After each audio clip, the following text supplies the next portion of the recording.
Bullying and cyberbullying are definitely problems that our kids are facing. So what can you do as a parent to try to prevent it from happening? Dr. Laura Saunders from the Institute of Living is here now to talk about it. We hate this subject. We hate it. We hate it. We hate it. But you have to know what to do. Happy Wednesday. Hello, friends, and happy Wednesday. Yes, we're talking. Scott, I loved your segment on mercy. Oh, thank you.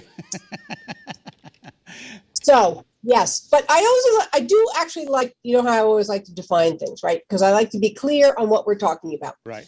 And, you know, bullying is actually something very specific. It's unwanted, aggressive behavior, mostly among school-age children, but it could happen in work settings as well, where there is a power imbalance.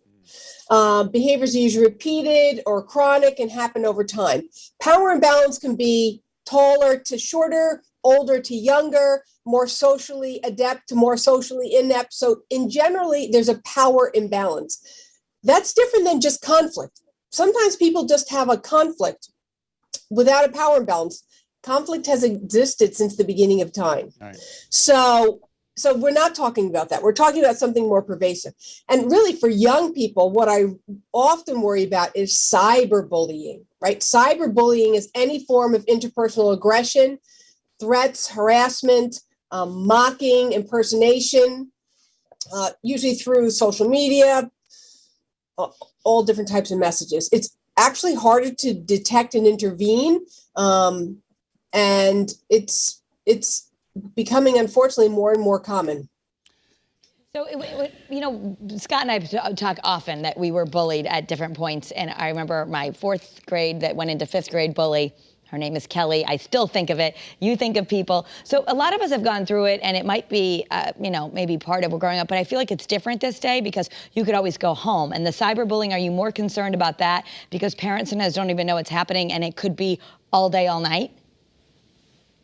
Yeah, well, that's interesting, Kara, because it sticks in your memory because it was a really significant negative event. Now, thankfully, or hopefully you had resources that helped you get through it, but not everyone has resources. And yes, with online or social media or cyberbullying, it doesn't end, right? You leave school, you go home to your safe space, you go on you know, Instagram, and boom, you're getting negative messages sent to you. So it doesn't really end. You don't have a safe space. I do really worry about LGBTQ youth. They are particularly vulnerable. 65% of LGBTQ youth in middle school and 49% in high school reported either electronic or in-person bullying. So I worry about minority populations because they really struggle with this. All right. So what's the answer? What do you do if you find out your child is being bullied? Well, I think it starts with a discussion, and this is where the fear sets in. So often kids say, no, don't tell anyone at school. Don't tell the teacher. Don't tell the school guidance counselor. Don't tell anyone. It'll get worse, right? But what we know is that that's the fear, right? It's that same fear that women who are in domestic violence relationships say, no, I'm not going to tell anyone. I know how to manage this. It'll only get worse if you tell someone. It's that same fear.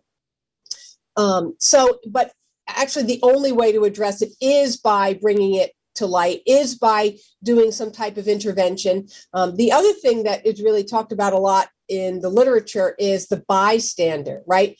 Those that are aware of the bullying, but may not do something, right? If we can empower the bystanders to speak up because they might not have that same power differential, to say something to the bully, it can really be a huge help. And what I tell kids all the time is all you need is one friend. Establish one friendship, and that can be a protective factor for you. And you do need to tell your family if it's going on. So if you have that one friend, it mitigates it, because even if the leader of the group is saying, hey, you're not allowed to like Johnny today, and they listen, you have that one friend who's sticking by you, it still hurts, but yes. You don't feel so isolated. Yes. So that's exactly it. It reduces that isolation. So and with some of the young people I work with who have social difficulties and difficulties making friends, I say, let's focus on one person who you think could be a friend, find something you have in common with them, and then really work on that friendship, because that is a very significant protective factor. Confrontation is never a good thing. Do you confront the bully? Do you, like parents, do you?